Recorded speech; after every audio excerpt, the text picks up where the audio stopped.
عروہ بن زبیر نے خبر دی کہ انہوں نے عائشہ رضی اللہ عنہا سے آیت اور اگر تمہیں خوف ہو کہ یتیم لڑکیوں کے بارے میں تم انصاف نہیں کر سکو گے سورہ نساء کے متعلق سوال کیا۔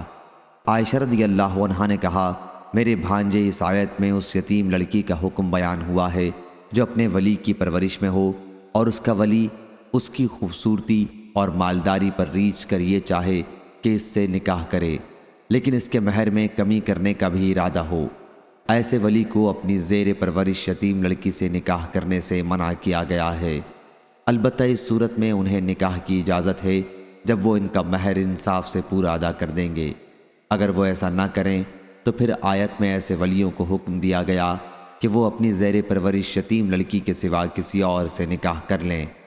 عائشہ رضی اللہ عنہا نے بیان کیا کہ لوگوں نے رسول اللہ صلی اللہ علیہ وسلم سے اس کے بعد سوال کیا تو اللہ تعالیٰ نے سورہ نساء میں آیت وَيَسْتَفْتُونَكَ فِي النِّسَاءِ سے وَتَرْغَبُونَ أَن تَنكَحُوهُنَّ تک نازل کی۔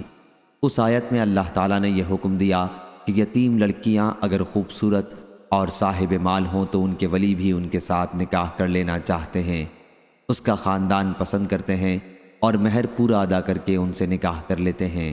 لیکن ان میں حسن کی کمی ہو اور مال بھی نہ ہو تو پھر ان کی طرف رغبت نہیں ہوگی اور وہ انہیں چھوڑ کر دوسری عورتوں سے نکاح کر لیتے ہیں۔ عائشہ رضی اللہ عنہا نے کہا کہ آیت کا مطلب یہ ہے کہ جیسے اس وقت یتیم لڑکی کو چھوڑ دیتے ہیں جب وہ نادار ہو اور خوبصورت نہ ہو، ایسے ہی اس وقت بھی چھوڑ دینا چاہیے جب وہ مالدار اور خوبصورت ہو،